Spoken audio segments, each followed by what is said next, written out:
this invisible tribe, which I hadn't heard of before, the ultra runners. You sort of see it. They're out there for the pleasure of running. And what really surprised me was when I started to interview ultra runners as I was working the book.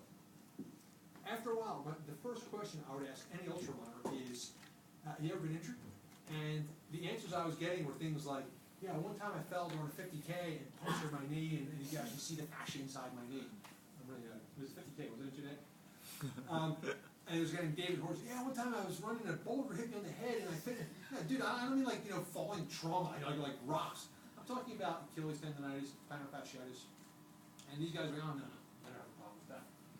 So what I didn't understand is how is it the guys who are running way more than the rest of us are getting hurt way less? And I think the reason why is that they are rediscovering what the top of them have never forgotten, which is that running is a form of play, it's a form of jumping, it's not something that has to be miserable and a punishment, and it has to be this fancy thing on your foot. But actually by getting back to first principles, by treating it like a form of jumping and suspension of gravity, and learning how to first and foremost be light and gentle and carefree, then you can actually move on to a kind of running that remains fun and remains fast and injury-free, hopefully for the rest of your life.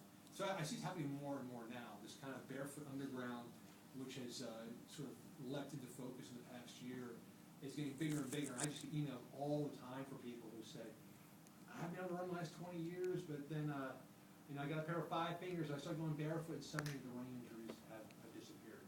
So I think that's kind of good.